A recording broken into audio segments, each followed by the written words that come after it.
നമസ്കാരം. ഇന്ന് നമ്മളോടൊപ്പം ഉള്ളത് നമുക്ക് അപൂർവമായിട്ട് മാത്രം കിട്ടുന്ന ഒരു വ്യക്തിത്വത്തെയാണ്. അതായത് ഒരു സന്യാസി തുല്യനായിട്ടുള്ള ആത്മീയ ആചാര്യനും സ്പേസ് സയന്റിസ്റ്റ്, ശാസ്ത്രജ്ഞനും കൂടിയാണ് നമ്മുടെ മുന്നിലിരിക്കുന്ന ഈ മഹത് വ്യക്തി. ലോക പ്രശസ്തനായിട്ടുള്ള ശാസ്ത്രജ്ഞൻ, former space scientist doctor TP Sasikumar sir എന്ന മഹത് വ്യക്തിത്വമാണ് നമ്മുടെ മുന്നിലിരിക്കുന്നത്. അദ്ദേഹത്തെ നമുക്ക് ബഹുമാനപൂർവ്വം ഈ ഒരു ചർച്ചയിലേക്ക് സ്വാഗതം ചെയ്യാം. നമസ്കാരം TPS ജി. നമസ്കാരം ലക്ഷ്മിജി. അങ്ങേ കിട്ടിയതില് ഈ പറഞ്ഞ വിശേഷങ്ങളൊക്കെ ശരിയാണോ എന്ന് എനിക്കറിയില്ല. അങ്ങേ കിട്ടിയതില് സത്യത്തില് ഹൃദയത്തിന്റെ ഭാഷയില് പാദ നമസ്കാരത്തോട് കൂടിയിട്ട് നന്ദി പറയുകയാണ്. കാരണം ഞാൻ അത്രയധികം വിലമതിക്കുന്ന ഒരു വ്യക്തിയാണ് എൻ്റെ മുന്നിലിരിക്കുന്നത്. എൻ്റെ ഗുരുനാഥനും നമ്മുടെ എല്ലാം ആദരണീയനായിട്ടുള്ള ഡോക്ടർ എൻ ഗോപാലകൃഷ്ണൻ സാറ്. അദ്ദേഹത്തിൻ്റെ വിടവാങ്ങലിന് ശേഷം അദ്ദേഹത്തിന് തുല്യമായിട്ടുള്ള അതേ ജ്ഞാനവും അതേ കാലിബറുമുള്ള ശാസ്ത്രജ്ഞനും ഒരു സ്പിരിച്വൽ ലീഡർ എന്നുള്ള ഒരു കോമ്പിനേഷനോട് കൂടിയിട്ടുള്ള ഈ മഹത് വ്യക്തിത്വത്തെ നമുക്ക് ഭാരതത്തിന്റെ തന്നെ ഒരു സമ്മാനം എന്ന് തന്നെ അല്ലാതെ മറ്റൊരു തരത്തിൽ വിശേഷിപ്പിക്കാൻ സാധിക്കില്ല. ഇതുപോലെ നമുക്ക് APJ, നമ്മളെല്ലാവരും ബഹുമാനിക്കുന്ന APJ അബ്ദുൽ കലാം സാർ ഉണ്ടായിരുന്നു. എന്തായാലും TPS ജിയെ കുറിച്ച് കുറച്ച് വിശേഷണങ്ങൾ, കാരണം പറയാൻ തുടങ്ങിയാൽ ഒരു പക്ഷേ മണിക്കൂറുകൾ എടുക്കും, അത്രയധികം ഉണ്ട് അദ്ദേഹത്തിന്റെ details. MSc, MPhil, PhD, LLB, MBA, MS, rarest of rare combination ആണ്. Space scientist, mathematician, photogrammetry, remote sensing, image processing expert, educationalist, spiritual meditation director, exponent on IKS, Indian Scientific Heritage, UFE mentor, motivation speaker, writer, poet, thought leader, image creator, management consultant, blogger and YouTuber, student of Vedic scholar, late Brahmasri KPC Anujan Bhattadiripad, student of astrology and Vastu expert, Payyanur Keshavan Ajari, student of Himalayan meditation master Swami Rama. ഇങ്ങനെ ഒരുപാട് വിശേഷണങ്ങളുണ്ട് അദ്ദേഹത്തെക്കുറിച്ച് പറയാൻ. എന്ത് തന്നെയായാലും സമയം പരിമിതമായതുകൊണ്ട്, അദ്ദേഹത്തെ കിട്ടിയിരിക്കുന്നത് കുറച്ച് സമയത്തേക്ക് ആയതുകൊണ്ടും നമുക്ക് ചർച്ചയിലേക്ക് നീങ്ങാം. TPS ജി, നമ്മുടെ കേരളത്തിൽ മാത്രം എന്തുകൊണ്ടാണ് ഭാരതത്തിന്റെ പ്രഥമ വന്ദനനായിട്ട് നമ്മുടെ ഹൈന്ദവ സംസ്കാരം ബഹുമാനിക്കുന്ന ഗണപതി ഭഗവാനെ മിത്താണ് എന്ന് പറയുന്ന തരത്തില് നമ്മുടെ സാംസ്കാരിക തലം അധപ്പതിച്ചു പോയത്? അതിനെക്കുറിച്ച് അങ്ങേക്ക് എന്താണ് പറയാനുള്ളത്? ലക്ഷ്മിജി, മിത്ത് എന്നുള്ളൊരു വാക്ക് തെറ്റായിട്ടുള്ള വാക്കല്ല, സങ്കല്പം എന്നുള്ള അർത്ഥത്തിലാണ്. ഭാരതീയ ശാസ്ത്രം തന്നെ സങ്കല്പം ആണ്. ഇപ്പൊ ഗവൺമെന്റ് എന്ന് പറയുന്നത് എവിടെയാന്ന് നമുക്ക് തൊട്ട് കാണിക്കാൻ പറ്റില്ല. എന്ന് വെച്ച് ഗവൺമെന്റ് ഇല്ല എന്ന് പറയാൻ പറ്റില്ലല്ലോ, ഗവൺമെന്റ് ഉണ്ട്. അപ്പോ ചീഫ് മിനിസ്റ്റർ ആണോ ഗവൺമെന്റ് എന്ന് ചോദിച്ചാൽ അല്ല, ഫിനാൻസ് മിനിസ്റ്റർ ആണോ ഗവൺമെന്റ് എന്ന് ചോദിച്ചാൽ അല്ല, എല്ലാവരും കൂടിയതാണ് ഗവൺമെന്റ്. അങ്ങനെ വളരെ ഡെമോക്രാറ്റിക് ആയിട്ടുള്ള ഒരു സങ്കല്പമാണ് ഭാരതീയ സങ്കല്പം. അതില് ഗണപതി അല്ലെങ്കിൽ ഗണേശൻ എന്ന് പറയുന്നത് എല്ലാ ക്ഷേത്രങ്ങളുടെയും ഒഴിവാക്കാൻ പറ്റാത്ത, ആദ്യം പൂജ നടത്തേണ്ട, ഏത് പൂജാരിയും തുടങ്ങേണ്ടത്, ഏത് പൂജയും തുടങ്ങേണ്ടത്, ഏത് സങ്കല്പത്തിലും ആര് എവിടെ ഭജിച്ചാലും ആദ്യം തുടങ്ങേണ്ടത് ഗണപതിയാണ്. നമ്മളൊക്കെ ഇനിയിപ്പോ വരാൻ പോകുന്ന ദശമി, നവരാത്രി ആഘോഷങ്ങളില് എഴുത്തിനിരുത്തുക എന്നുള്ളതാണല്ലോ കേരളത്തിന്റെ പ്രാധാന്യം. അപ്പോ അവിടെ ആദ്യം തുടങ്ങുന്നത് തന്നെ ഹരിശ്രീ ഗണപതയെ നമഃ എന്നാണ്. അപ്പൊ ഗണപതി ഇല്ലാണ്ട് ഹരിശ്രീ തുടങ്ങില്ല. കാരണം ഗണേശനാണ് വിദ്യയുടെ ഭഗവാൻ. ഗണേശൻ തന്നിട്ടുള്ള ഭഗവത്ഗീത ഏറ്റവും കൂടുതൽ പ്രചാരത്തിലുള്ളത് കേരളത്തിലാണ്. വ്യാസൻ തന്നതാണോ ഗണപതി തന്നതാണോ എന്ന് ചോദിച്ചാൽ എഴുത്തുകാരനാണോ പ്രാധാന്യം, അല്ല പറഞ്ഞു കൊടുത്ത ആൾക്കാണോ പ്രാധാന്യം, അല്ല അത് ആദ്യം പഠിച്ച ആൾക്കാണോ പ്രാധാന്യം? അങ്ങനെ ആദ്യം, കാരണം വ്യാസനും ഗണേശനും തമ്മിലുള്ള ഒരു ചർച്ചയിൽ തന്നെ അങ്ങ് അറിഞ്ഞാലേ അത് എഴുതാവൂ, അത് പഠിച്ചു കഴിഞ്ഞാലേ എഴുതാവൂ, മനസ്സിലാക്കിയാലേ എഴുതാവൂ എന്ന് പറയുന്നത് എനിക്ക് തോന്നുന്നു ഇതൊക്കെ സരസ്വതിയുടെ വ്യത്യസ്ത ഭാവങ്ങളാണ്. അപ്പോ ഗണപതിയെ എല്ലായിടത്തും എല്ലായ്പ്പോഴും പ്രാർത്ഥിക്കുന്ന ഒരു ജനങ്ങളാണ് കേരളത്തിലുള്ളതെന്നാണ് എൻ്റെ വിശ്വാസം. ആഘോഷങ്ങൾ ചിലപ്പോൾ ഉണ്ടാവില്ല. അതുകൊണ്ട് പുതിയ ആഘോഷങ്ങൾ വരുമ്പോൾ സ്വാഭാവികമാണ് ചിലപ്പം ആൾക്കാർ അതിനെ എതിർക്കുക എന്നുള്ളത്. അത് പലപ്പോഴും ഉണ്ടായിട്ടുണ്ട്. പലയിടത്തും പുതിയ ആചാരങ്ങൾ വരുമ്പോൾ ചിലർക്കൊക്കെ ഭയം ഉണ്ടാവും. അപ്പോൾ അത് സാധാരണയാണ്. അപ്പൊ അതിനെപ്പറ്റി നമ്മൾ വേവലാതിപ്പെടേണ്ട കാര്യമൊന്നുമില്ല. ആചാരങ്ങളും അനുഷ്ഠാനങ്ങളും ഒക്കെ വ്യത്യാസമാണ് വ്യത്യസ്ത സ്ഥലത്താണ്. ആചാരം എന്നുള്ള പേര് തന്നെ. ഇപ്പൊ ഗണേശന്റെ മിത്താണെന്ന് പറയുന്നവർ തന്നെ ഭഗവത്ഗീത മിത്താണെന്ന് പറയും, കൃഷ്ണൻ മിത്താണെന്ന് പറയും. എല്ലാം മിത്താണ്, എല്ലാം സങ്കല്പമാണ്. അച്ഛനും അമ്മ എന്നുള്ളത് പോലും സങ്കല്പമാണ്. അച്ഛൻ ജീവിച്ചിരിപ്പില്ലെങ്കിൽ പിന്നെ അച്ഛൻ എന്ത് പ്രാധാന്യം, തൊട്ട് കാണിക്കാൻ പറ്റാത്തതല്ലേ. അമ്മ ജീവിച്ചിരിക്കില്ലെങ്കിൽ അമ്മ മിത്തല്ലേ, അമ്മ ഇല്ലാത്തൊരു സാധനം എന്ന് വെച്ചാൽ അമ്മ ഇല്ല എന്ന് പറയാൻ പറ്റുമോ? ഗവൺമെന്റ് മിത്താണ് എന്ന് വെച്ച് ഗവൺമെന്റ് ഇല്ല എന്ന് പറയാൻ പറ്റുമോ? ഇത് വളരെ അങ്ങ് പറഞ്ഞപ്പോൾ ഒരു കാര്യം വ്യക്തമായി. ഈ പറയുന്ന വ്യക്തികളുടെ സങ്കല്പങ്ങളും അതുപോലെ തന്നെ മിത്താണെന്ന് അവർക്ക് പറയേണ്ടി വരും അല്ലെ? തീർച്ചയായിട്ടും. അത് എപ്പോഴും വിശ്വാസം എന്ന് പറയുന്ന വാക്കിൽ തന്നെ നമ്മുടെ ഭാരതീയ സങ്കല്പത്തിൽ വിശ്വാസത്തിനല്ല പ്രാധാന്യം, അറിവിനാണ്.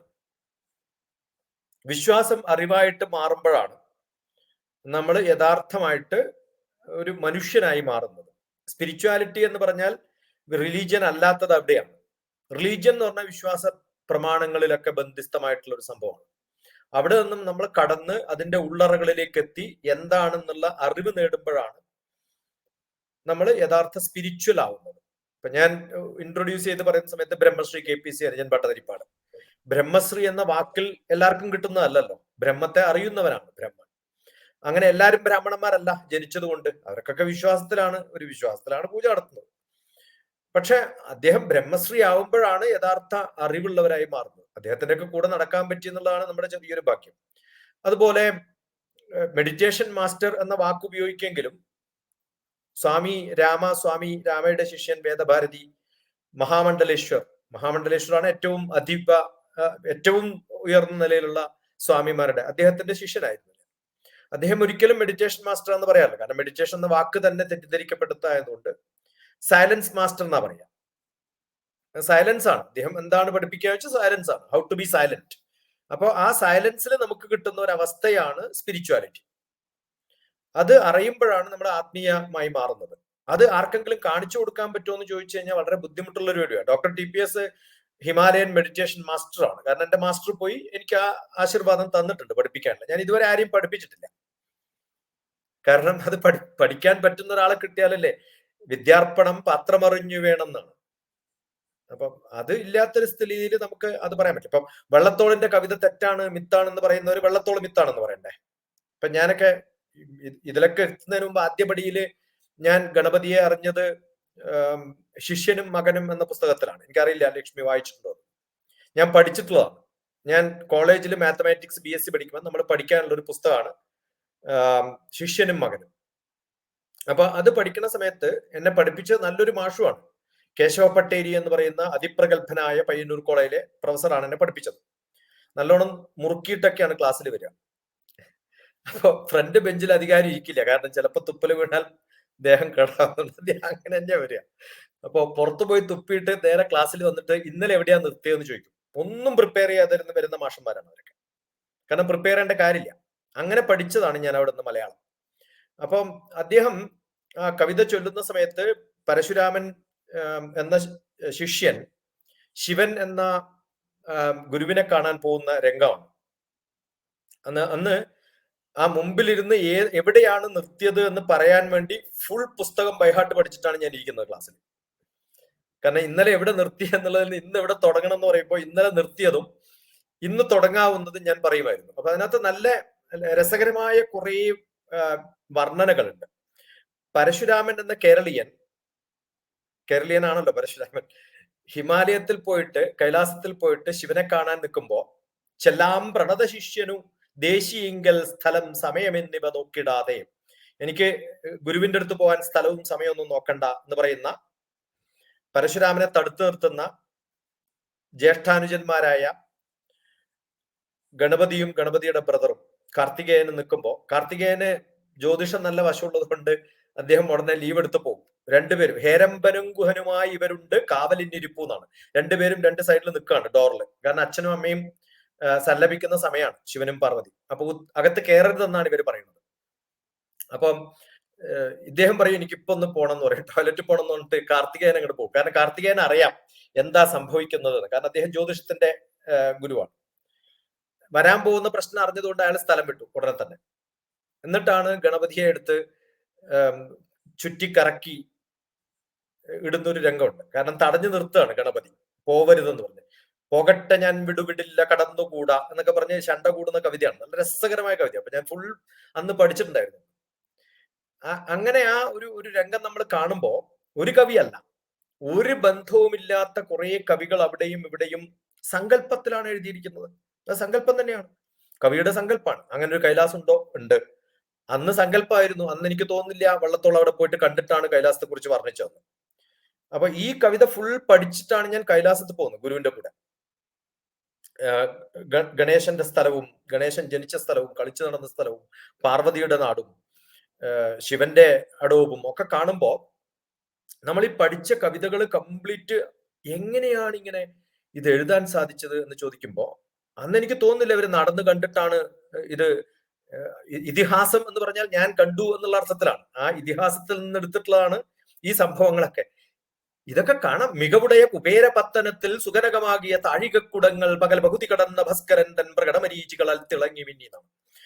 ഈ മൗണ്ടൻസിന്റെ ടോപ്പിൽ സൂര്യന്റെ പ്രകാശമേറ്റിട്ട് തിളങ്ങുമ്പോ ഈ സ്വർണത്തിന്റെ നിറം വരുന്നു എന്നാണ്. അവിടെ പോയി കണ്ടിട്ടൊന്നുമല്ല ആ നിറം.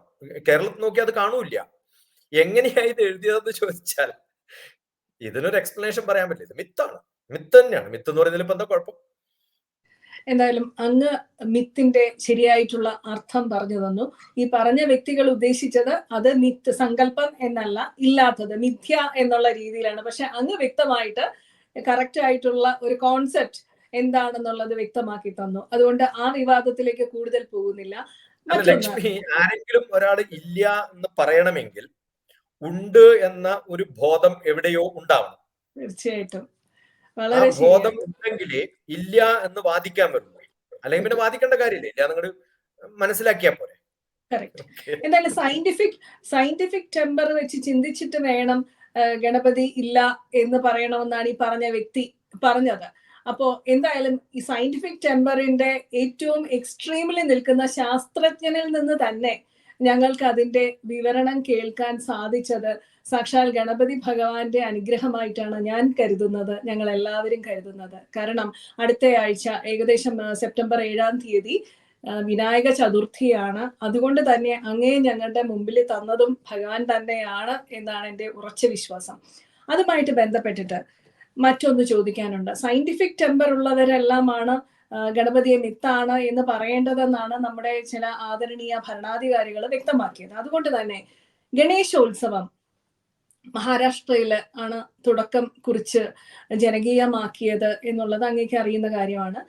ശരിക്കും പൗരാണിക കാലം മുതൽ അല്ലെ, BC 271 മുതൽ തന്നെ ചാലൂക്യ അതുപോലെയുള്ള ഡൈനാസ്റ്റികൾ, അതുപോലെയുള്ള രാജവംശങ്ങളെല്ലാം ആചരിച്ചു പോന്നിരുന്നു, ഗണേശോത്സവം തന്നെയായിട്ട് ആചരിച്ചിരുന്നുവെന്നും അതിനുശേഷം പിന്നെ ലോകമാന്യ തിലക്കാണ് ബ്രിട്ടീഷുകാർക്ക് എതിരെ സാംസ്കാരികമായിട്ട് സംഘടിക്കുന്നതിന്റെ ഭാഗമായിട്ട് ഭാരതത്തിന്റെ ഐക്യവും സംസ്കാരവും ഊട്ടിയുറപ്പിക്കാനായിട്ട് ഇത് വലിയൊരു ഉത്സവമാക്കി ദേശോത്സവമായിട്ട് തന്നെ ആഘോഷിച്ചു തുടങ്ങിയതെന്നാണ് അറിയുന്നത്.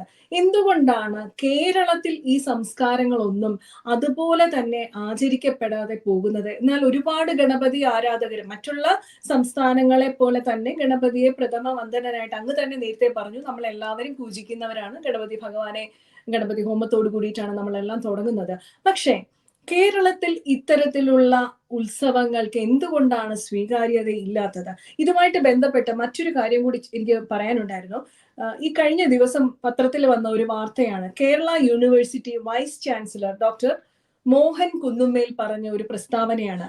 ദക്ഷിണ ഉത്തര ഭാരത സംസ്ഥാനങ്ങൾ തമ്മിൽ വ്യത്യാസമില്ലെന്ന് മനസ്സിലായത് രാമക്ഷേത്രത്തിൽ പ്രാണപ്രതിഷ്ഠയ്ക്ക് പോയപ്പോഴാണ്. ഇതുമായിട്ട് ചേർത്ത് വെച്ചുകൊണ്ട് അങ്ങൊരു വിവരണം ഇതിനായിട്ട് നൽകണമെന്ന് അഭ്യർത്ഥിക്കുകയാണ്. ലക്ഷ്മിജി, ഇതൊരു നീണ്ട ക്വസ്റ്റ്യനും കുറെ ഉത്തരവും പറയാനുള്ളതാണ്. നമ്മൾ ആചാരം എന്ന് പറയുമ്പോൾ തന്നെ കാല സ്ഥല നിബന്ധിതമായിട്ടുള്ള വ്യത്യസ്തമായിട്ടുള്ള രൂപങ്ങളാണ് അല്ലെങ്കിൽ രീതികളാണ്. ആ രീതികളില് ശരിക്കും പറഞ്ഞാൽ ഗണേശോത്സവം എന്ന് പറയുന്നത് കളിമണ്ണ് കൊണ്ട് ഗണേശന്റെ രൂപം ഉണ്ടാക്കി അത് എവിടുന്ന് എടുക്കേണ്ടത്? നല്ല പശ മണ്ണ് എന്ന് പറയുന്നത് തന്നെ മിക്കവാറും നദികളുടെ അടുത്ത് നിന്നാണ് എടുക്കേണ്ടത്. കുളത്തിന്റെയോ നദിയുടെയോ അടിയിലാണ് ഏറ്റവും നല്ല കളിമണ്ണ് ഉണ്ടാവുക. ആ കളിമണ്ണാണ് ഉരുട്ടിയെടുക്കുന്നത്. അപ്പോ ഒരു വിധത്തിൽ പറഞ്ഞാൽ ഈ വേനൽക്കാലം കഴിഞ്ഞ് ഒക്ടോബറിലാണ് മഴ പെയ്യുക. പക്ഷെ കേരളത്തിൽ ഒക്ടോബറിലല്ല മഴ പെയ്യുക. അപ്പൊ ഒക്ടോബറിൽ മഴ പണ്ട് കാലത്ത് കേരളത്തിൽ ഒക്ടോബറിൽ 2-ാം തീയതി മുതലൊക്കെയാണ്, അല്ലെങ്കിൽ ജൂണിൽ പെയ്ത് കഴിഞ്ഞാൽ പിന്നെ അടുത്ത ഒക്ടോബറിലാണ് മഴ പെയ്യുക. അത് ഉച്ചയ്ക്ക് ശേഷമുള്ള മഴയാണ്. പക്ഷെ ആ മഴയാണ് നോർത്ത് ഇന്ത്യയിലും മിക്കവാറും തീരപ്രദേശങ്ങളിലൊക്കെ നല്ല പോലെ കിട്ടുക. ഏറ്റവും കൂടുതൽ പ്രസിദ്ധമായിട്ടുള്ളത് ആന്ധ്ര, കർണാടക, അല്ലെങ്കിൽ മഹാരാഷ്ട്ര ബോർഡറുകള്. വെള്ളം സംഭരിച്ചു വെക്കാനുള്ള ഏറ്റവും നല്ല മാർഗം എന്ന് പറയുന്നത് തടാകങ്ങൾ പോലെയുള്ള രൂപങ്ങളാണ്. കേരളത്തിൽ അതല്ല. നമ്പർ 1, കേരളത്തില് കിണറുകളാണ്, തടാകങ്ങളോ. വാപി കൂപ തടാകാനി ദേവദാനയനാനിച്ച നമ്മുടെ ഏറ്റവും നല്ല ഒരു ഡെഫിനിഷൻ, നമ്മുടെ എന്താണ് ഭാരതീയ ശാസ്ത്രം എന്നുള്ളതിന്റെ ഏറ്റവും നല്ല ഡെഫിനിഷൻ എന്ന് പറയുന്നത് ഇഷ്ടാപൂർത്തങ്ങൾ എന്നാണ്. അങ്ങനെയാണ് KPC ബ്രഹ്മശ്രീ എന്നെ പഠിപ്പിച്ചിട്ടുള്ളത്. എന്താണ് ഭാരതീയം എന്ന് ചോദിച്ചാൽ ഇഷ്ടാപൂർത്തങ്ങളാണ്. അതിൽ പൂർത്തകർമ്മം എന്ന് പറയുന്നത് കുളങ്ങൾ ക്ലീൻ ചെയ്യുക.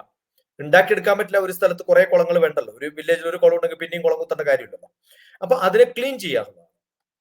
അപ്പൊ അത് ക്ലീൻ ചെയ്യാനുള്ള ഏറ്റവും നല്ല മെത്തേഡ് മഴ വരുന്നതിന് മുമ്പ് എല്ലാ ചെളികളും എടുത്തു മാറ്റി, ഇനി വല്ലയിടത്തും വേനൽക്കാലത്ത് വിണ്ട് കീറിപ്പോയിട്ടുണ്ടെങ്കിൽ അവിടെ നിറച്ചു വെച്ച് അതിനെ പ്ലാസ്റ്റർ ചെയ്യുന്ന പോലുള്ള ഒരു പ്രോസസ്സാണ് ഇത്. എല്ലാ വീടുകളിലും ആൾക്കാർ വന്ന് അതിന്റെ പാർട്ടിസിപ്പേഷനോട് കൂടി ചെയ്യുന്ന ഒരു സങ്കല്പമാണ് ശരിക്കും പറഞ്ഞാൽ വിനായകന്റെ ഒരു സെലിബ്രേഷനിലൂടെ കളിമണ്ണുകൾ വെച്ചിട്ട് ചെയ്തിട്ടുണ്ടാവും. അത് തിരിച്ചവിടെ ഏൽപ്പിക്കുന്നതിന് മുമ്പ് ആ മണ്ണില് കുറെ എന്തൊക്കെ നമുക്ക് ചേർക്കാൻ പറ്റുമോ, എന്തൊക്കെ ചേർക്കാൻ പറ്റുമോ എന്ന് വെച്ചാൽ സാധാരണമായിട്ട് കുറെ പിന്നെ ചടിബൂട്ടി എന്ന് പറയുന്ന പോലെയുള്ള കുറെ ഇലകള് അല്ലെങ്കിൽ മഞ്ഞപ്പൊടി അതൊക്കെ ഇട്ട് ഒന്നും കൂടി സാങ്ക്ടിഫൈ ചെയ്യാം, ഒന്നും കൂടി ക്ലീൻ ചെയ്യുക. ആ ക്ലീൻ ചെയ്ത് തിരിച്ചവിടെ തന്നെ പ്രതിഷ്ഠിക്കുന്ന ഒരു അവസ്ഥയാണ്. അപ്പൊ അത് ഒരു സിമെന്റിങ് പ്രോസസ്സാണ്. നമ്മൾ സാധാരണ കുളം ക്ലീൻ ചെയ്യുന്ന ഒരു പ്രോസസ്സ്. ഇത് പാരമ്പര്യമായിട്ട് കുറേ വർഷങ്ങളായിട്ട് ഭാരതത്തിന്റെ പല ഭാഗങ്ങളിൽ നടന്നിരുന്നു. എന്തുകൊണ്ട് കേരളത്തിൽ ഇല്ലാന്ന് ചോദിച്ചാൽ കേരളത്തിന് വ്യത്യസ്തമായിട്ടുള്ള ഒരു സ്റ്റൈലാണ്. നമ്പർ 1.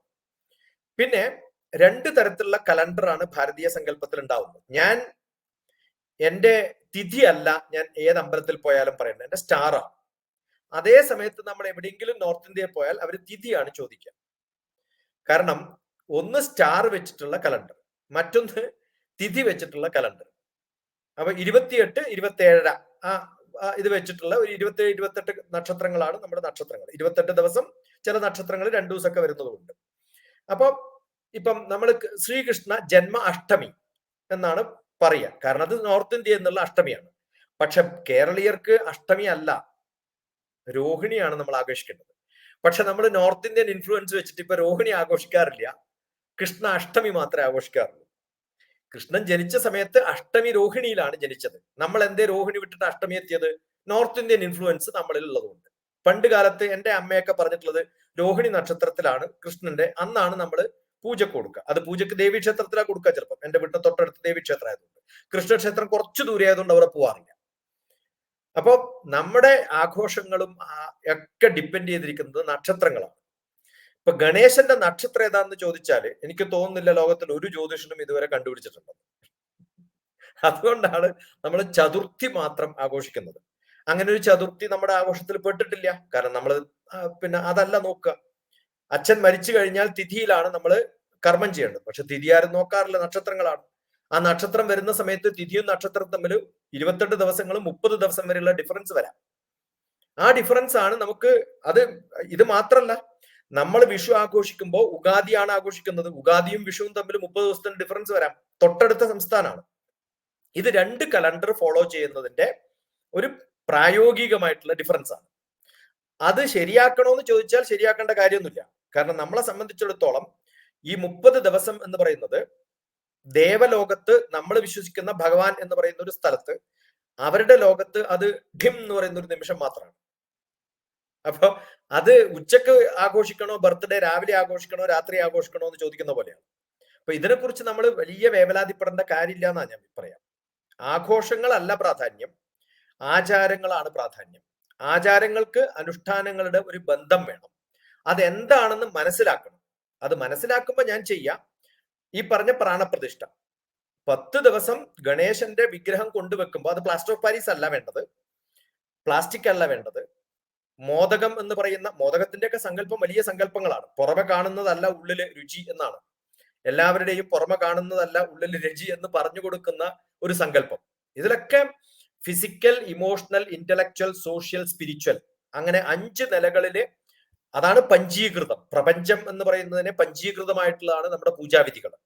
അത് പഞ്ച ഇന്ദ്രിയങ്ങൾക്കും പഞ്ചഭൂതങ്ങൾക്കും ബാധകമായിട്ടുള്ളത് മാത്രമേ ആചാരാൻ ആയിട്ട് പാടുള്ളൂ എന്നാണ്. പക്ഷെ അനുഷ്ഠാനങ്ങൾ അങ്ങനെയാണ് ഡിഫൈൻ ചെയ്തിട്ടുള്ളതെങ്കിലും ആചാരങ്ങളിൽ എത്തുമ്പോൾ എങ്ങനെയും ഡയല്യൂട്ട് ചെയ്യാം എന്നാണ് നമ്മുടെ ഒരു പാരമ്പര്യം. ആ പാരമ്പര്യത്തിൽ എത്തിപ്പോയത് കൊണ്ട് ലോകമാന്യ തിലകം അല്ല, ബാലഗംഗാധര തിലകം അല്ല ഗണേശ ഉത്സവം തുടങ്ങിയത്. അത് തുടങ്ങാൻ കാരണം തന്നെ ആ തുടങ്ങിയ കാലഘട്ടത്തിൽ എനിക്ക് തോന്നുന്നു 1894 ആ കാലത്തെങ്ങാണ്ടാണ് തോന്നുന്നത് ഓർമ്മയില്. 1894 നടന്ന പ്രൊസഷൻസ് ഒക്കെ, അത് പ്രൊസഷൻ ഹിന്ദു പ്രൊസഷൻസ് മാത്രമല്ല, മുസ്ലിം പ്രൊസഷൻ അടക്കം, ആ പ്രൊസഷനിൽ 400 പേരോളം പങ്കെടുത്തിരുന്ന പ്രൊസഷനിൽ ആ വർഷം ആകെ 70 പേരോ 50 പേരോ അങ്ങാണ്ടേ ഉള്ളൂ. അത് പോരാ എന്ന് പറഞ്ഞിട്ട് ഏത് പ്രൊസഷനും അതിനുള്ള ഫ്രീഡം വേണം എന്ന് പറഞ്ഞിട്ട് അതിനു വേണ്ടി തുടങ്ങിയിട്ടുള്ള ഒരു സങ്കല്പമാണ്. അപ്പൊ പലരും തിലകനെ ഒരു മുസ്ലിം വിരോധിയായിട്ടും ഒക്കെ പറയുമ്പോൾ അദ്ദേഹത്തിന്റെ ഹിസ്റ്ററി വായിച്ചാൽ അറിയാം. ആ ഒരു കാലഘട്ടത്തില് ഏറ്റവും അത്യാവശ്യമായിട്ടുള്ളത് നമ്മൾ അന്യോന്യം തമ്മിലുള്ള റിലീജിയസ് ഫൈറ്റ് അല്ല, ബ്രിട്ടീഷുകാരുമായിട്ടുള്ള ഫൈറ്റ് ആണ്. അതിനുവേണ്ടി നമുക്ക് റിലീജിയനെ കൂട്ടുപിടിക്കാൻ വേണ്ടത്. അത് ബ്രാഹ്മണത്വത്തില് മാത്രമുണ്ടായിരുന്ന പൂജാവിധികളെ സ്ട്രീറ്റിലേക്ക് എടുക്കുന്ന സമയത്ത് കുറെ ഓപ്പോസിഷൻ ഉണ്ടായിട്ടുണ്ടാവും. നമ്മൾ അതിന്റെ കഥകളൊന്നും ചിലപ്പോൾ എഴുതപ്പെട്ടിട്ടുണ്ടാവില്ല. ഹിസ്റ്ററി എഴുതുമ്പോൾ പലപ്പോഴും ചെറിയ മൈന്യൂട്ട് ആയിട്ടുള്ള കാര്യങ്ങളൊന്നും എഴുതപ്പെടില്ല. പക്ഷെ ഏറ്റവും പവർഫുൾ ആയിട്ടുള്ള പൂനെയിലുള്ള ബ്രാഹ്മണത്വം ഉള്ളവരല്ല, അതില് വാരിയേഴ്സ് ആയിട്ടുള്ളവർ, ഫൈറ്റേഴ്സ് ആയിട്ടുള്ളവർ, അങ്ങനെയുള്ളവരെയാണ് കൂട്ടുപിടിച്ചിട്ട് അദ്ദേഹത്തിന്റെ പവർ കൊണ്ട് അദ്ദേഹം തുടങ്ങിയിട്ടുള്ളത്. അപ്പം ആ ചെയ്യുന്ന സമയത്ത് നമ്മളൊരു പ്രാണപ്രതിഷ്ഠയാണ് അവിടെയും ചെയ്യേണ്ടത്. അത് വീട്ടിൽ വെക്കുമ്പോഴായാലും റോഡ് സൈഡിൽ വെക്കുമ്പോഴായാലും ഗണേശന് വെക്കുന്ന ഫസ്റ്റ് ദിവസം തന്നെ പ്രാണപ്രതിഷ്ഠയോടുകൂടി ആവാഹനം ചെയ്ത് അത് അറിയണം. അതറിയാത്തവർ ചെയ്യരുത്.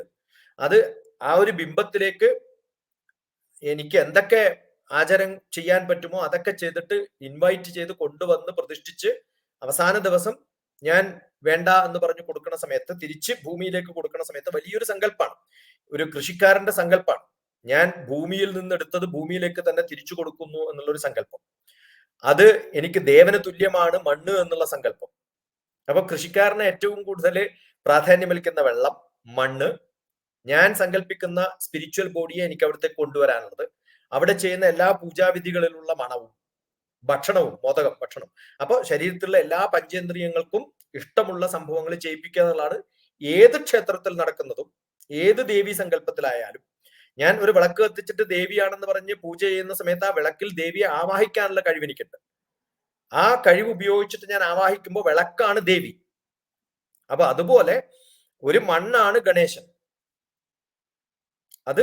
അത് അറിയാനുള്ള ഒരു കഴിവുണ്ടാവുമ്പോഴേ അത് ഗ്രാഹ്യമാവുള്ളൂ, അപ്പോഴേ അത് ചെയ്യാനുള്ള കഴിവുണ്ടാവുള്ളൂ, അതിനുള്ള അറിവുണ്ടാവുള്ളൂ. പക്ഷെ ഇപ്പോ നടക്കുന്നത് പലപ്പോഴും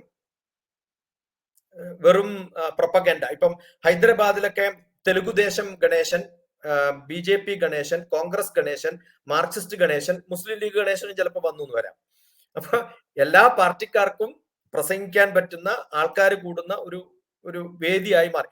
അവര് തമ്മിലുള്ള കോമ്പറ്റീഷനാണ്, ആരാണ് ഏറ്റവും വലിയ ഗണേശൻ ഉണ്ടാക്കുക എന്നുള്ളത്. എന്നിട്ട് അത് കൊണ്ടുപോയിട്ട് വെള്ളത്തിലിടുന്ന സമയത്ത് പ്ലാസ്റ്റർ ഓഫ് പാരീസും പ്ലാസ്റ്റിക്കും ഒക്കെ ഇട്ടിട്ട് നാനാവിധാക്കാണ് ചെയ്യുന്നത്. അത് നമുക്ക് ആഘോഷങ്ങളല്ല ആവശ്യം എന്ന് എനിക്ക് തോന്നുന്നു. അതിന്റെ സങ്കല്പങ്ങളുടെ അറിവുകളാണ് വേണ്ടതെന്നാണ് എന്റെ വിശ്വാസം. വളരെ മനോഹരമായിട്ട് അങ്ങ് പറഞ്ഞു തന്നു. അതിന്റെ സയന്റിഫിക്, സ്പിരിച്വൽ, ഇമോഷണൽ, ഫിസിക്കൽ എല്ലാ ആസ്പെക്ട്സും അങ്ങ് പറഞ്ഞു തന്നു. സത്യത്തിൽ നമുക്ക് അതിന്റെ ബെനിഫിറ്റ് ഈ ആഘോഷങ്ങൾ ഇല്ലാത്തത് കൊണ്ട് അങ്ങ് ഈ പറഞ്ഞിരിക്കുന്ന ഇഫക്ട്സ് നമുക്ക് ഫീൽ ചെയ്യാൻ പറ്റുന്നില്ല എന്നുള്ള ഒരു വിഷമം കൊണ്ടാണ് കേരളത്തിൽ എന്തുകൊണ്ട് നമ്മൾ ആ തത്വത്തോട് കൂടിയിട്ട് ആചരിക്കുന്നില്ല, അത് വേണ്ടതല്ലേ എന്ന് ചോദിച്ചത്.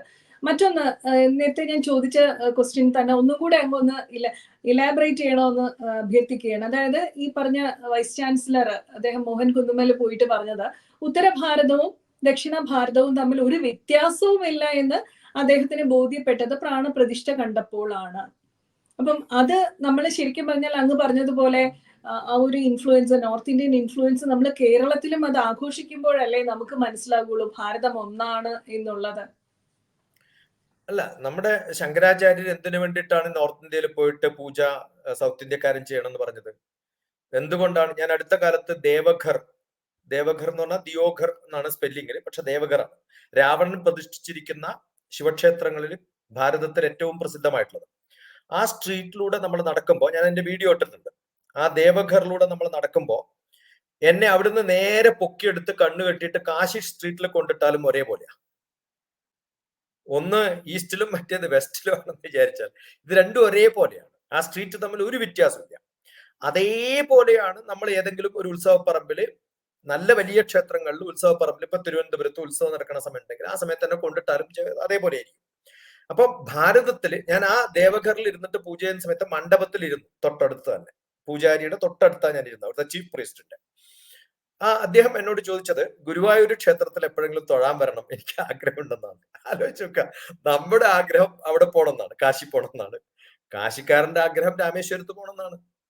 അപ്പൊ ഭാരതത്തിലെ ഈ സങ്കല്പങ്ങളൊക്കെ, അത് ഞാൻ പലപ്പോഴും പറയാറുണ്ട്, കേരളത്തിൽ ഒഴികെ തമിഴ്നാട് മുതല് നമ്മുടെ ഏറ്റവും മൂലയ്ക്ക് നിൽക്കുന്ന ജമ്മു കാശ്മീരിലെ പണ്ഡിറ്റ് പോലും ചൊല്ലുമ്പോ ആ ചൊല്ലുന്നതിന്റെ വിധം നോക്കിയാൽ വളരെ കൃത്യമായിട്ട് ഒരേ രൂപത്തിലാണ്, ഒരേ മാത്രയിലാണ്, ഒരേ സങ്കല്പത്തിലാണ്, ഒരേ രൂപത്തിലാണ് ചൊല്ലുന്നത്. കേരളത്തിൽ കുറച്ച് വ്യത്യാസമുണ്ട്. കേരളത്തിൽ വ്യത്യാസം ഉണ്ടാവാൻ പല കാരണങ്ങളുണ്ട്.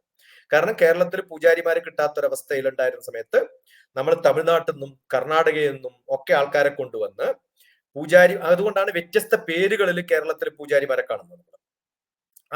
അത് സ്ഥാപിച്ചെടുക്കുന്ന സമയത്ത് പുതിയതായി എഴുതപ്പെട്ടിട്ടുള്ള മന്ത്രരൂപത്തില്, അത് കുറെ നീട്ടി നീട്ടി പറയുന്ന ഒരു രൂപം കേരളത്തിൽ മാത്രമേ ഉള്ളൂ. അത് പിന്നെ വെള്ളം എടുക്കുക, എടുത്തു തീരുന്നവരെ നാക്കും. അത് കേരളത്തിലല്ലാതെ ഒരു സ്ഥലത്തും നമ്മൾ കാണില്ല. ഓക്കെ, കുറി തൊടുക എന്ന് പറയുന്നത് തൊട്ട് തീരുന്നത് വരെ ഇയാൾ നീട്ടിക്കൊണ്ടിരിക്കുക. അങ്ങനെ പഠിപ്പിച്ചെടുത്തിട്ടുള്ളതാണ് കേരളത്തിലെ ആചാരം. അതേ സമയത്ത് തമിഴ്നാട് മുതൽ കാശ്മീർ വരെ, പിന്നെ ഗുജറാത്ത് മുതൽ നമ്മൾ ആസാം വരെ നോക്കിയാൽ ചൊല്ലുന്നതിന്റെ ചെറിയ വ്യത്യാസങ്ങൾ ഉണ്ടാവും, പക്ഷെ ഒരേ രൂപത്തിലാണ് ചൊല്ലുക. അപ്പൊ ഇതൊക്കെ നമ്മുടെ ഓരോ സ്ഥലത്തും വ്യത്യാസം ഉണ്ടാവും, ആചാരങ്ങൾ വ്യത്യാസം ഉണ്ടാവും, പക്ഷെ ആ പ്രതിഷ്ഠാ കർമ്മം എന്ന് പറയുന്ന ആ അനുഷ്ഠാനത്തിൽ ഒരു വ്യത്യാസമില്ല. തിരുപ്പതിയിൽ ലഡുവാവും, അമ്പലപ്പുഴയിൽ പാൽപ്പായസവും, ശബരിമലയിൽ അരവണയാവും എന്ന് വെച്ചിട്ട് കൊട്ടാരക്കരയില് ഗണപതിക്ക് ഉണ്ണിയപ്പമാണ്. അപ്പൊ എന്തുകൊണ്ടാണ് ഇങ്ങനെ വ്യത്യാസം എന്ന് ചോദിച്ചു കഴിഞ്ഞാൽ, എന്തെങ്കിലും ഒരാൾ വന്നാൽ കൊടുക്കണമെന്നേ ഉള്ളൂ. ആ കൊടുക്കുന്നത് നമ്മുടെ വീട്ടിന്റെ ഒരു ഇഷ്ടം അല്ലെങ്കിൽ എന്റെ പാരമ്പര്യം, എന്റെ ഇഷ്ടം അനുസരിച്ചിട്ടാണ്. ഇപ്പൊ എന്റെ പിറന്നാളിന് ഞാൻ ഏത് പായസമാണ് കഴിക്കാന്ന് ചോദിച്ചു കഴിഞ്ഞാൽ, എനിക്ക് പാൽപ്പായസം അല്ല ഇഷ്ടം, എനിക്ക് ശർക്കര പായസമാണ്, അതുകൊണ്ട് ഞാൻ കടും പായസമാണ് കഴിപ്പിക്കാൻ കൊടുക്കുക. എന്തുകൊണ്ടാണ് കടും പായസം, എന്തുകൊണ്ടാണ് പാൽപ്പായസം എന്ന് ചോദിച്ചു കഴിഞ്ഞാൽ അതിനുത്തരില്ല. ഓക്കെ, അത് എന്റെ ഒരു പാരമ്പര്യം അങ്ങനെയായതുകൊണ്ട്. അപ്പൊ അതിൽ വലിയ അനുഷ്ഠാനങ്ങൾ ഒന്നാണ്, അത് എവിടെ നോക്കിയാലും. ഇപ്പൊ പൂജ അറിയുന്ന ഒരാൾക്ക് വന്നാൽ വെള്ളം കൊടുക്കുക എന്നുള്ളത് ഒരാളുടെ പ്രാധാന്യമാണ്. പക്ഷെ ചിലര് വന്നാൽ വെള്ളമല്ല കൊടുക്കുക, കള്ളായിരിക്കും കൊടുക്കുക. ഇപ്പൊ എന്താ ചെയ്യാ, അയാളുടെ ആചാരം എന്തായാലും വളരെ മനോഹരമായിട്ട് അങ്ങ് മോദകത്തിന്റെയും അതുപോലെ തന്നെ മണ്ണിൽ നിന്നെടുക്കുന്ന ആ ഒരു ചെളി കൊണ്ട് തന്നെ നിർമ്മിക്കുന്ന തത്വത്തിന്റെയൊക്കെ പൊരുള് സയന്റിഫിക് ആയിട്ട് തന്നെ പറഞ്ഞു.